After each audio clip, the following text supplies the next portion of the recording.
10th April 2023 എൻ്റെ ഹെദ്രുമോൾ ജനിച്ച ദിവസം കേട്ടോ. ഇവളെ ഞങ്ങളുടെ ലിറ്റിൽ മിറക്കിൾ എന്ന് വിളിക്കാനാണ് ഞങ്ങൾക്കിഷ്ടം. ന്യൂസിലൻഡിലെ എൻ്റെ പ്രഗ്നൻസി ലൈഫ് കുറച്ച് ടെൻഷൻ പിടിച്ചതായിരുന്നേ, പ്രത്യേകിച്ച് ഡെലിവറിയുടെ. ഇവിടെ നമുക്ക് നാട്ടിലെ പോലെ ഡെലിവറി പെയിൻ വന്ന ഉടനെ ഹോസ്പിറ്റലിൽ പോയി അഡ്മിറ്റ് ആകാനൊന്നും പറ്റത്തില്ല, ഓടിപ്പോയി. എൻ്റെ വാട്ടർ ബ്രേക്ക് ആയി കഴിഞ്ഞപ്പോൾ ഞാൻ എൻ്റെ മിഡ് വൈഫിനെ വിളിച്ചു.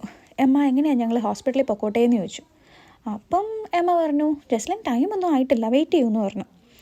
അപ്പം മമ്മി പറഞ്ഞു സാരമില്ല, നമുക്ക് എന്താണെങ്കിലും ഹോസ്പിറ്റലിലേക്ക് പോകാമെന്ന് പറഞ്ഞു. അങ്ങനെ ഞാനും മമ്മിയും ജോയും കൂടെ പെട്ടെന്ന് തന്നെ ഹോസ്പിറ്റലിലേക്ക് പോയി. ഹോസ്പിറ്റലിലെത്തി 10 മിനിറ്റിനുള്ളിൽ ഹെദർമോൾ തേങ്ങ് പോകുന്നു. ഇവിടെ കൊച്ചിൻ്റെ പൊക്കിൽ കൂടി മുറിക്കണമെന്ന് നമ്മളോട് ചോദിക്കും. അപ്പോൾ ആദ്യം ജോയോട് ചോദിച്ചു. അപ്പം ജോ പറഞ്ഞു അയ്യോ വേണ്ടാന്ന് പറഞ്ഞു.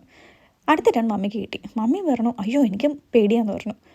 അങ്ങനെ കാരണം അവർ രണ്ടുപേരും എൻ്റെ ഡെലിവറി കണ്ട് കിളി മാറിയിരിക്കുകയായിരുന്നു.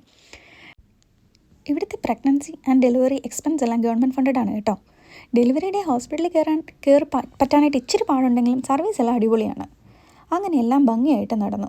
ദൈവത്തിന് സ്തുതി.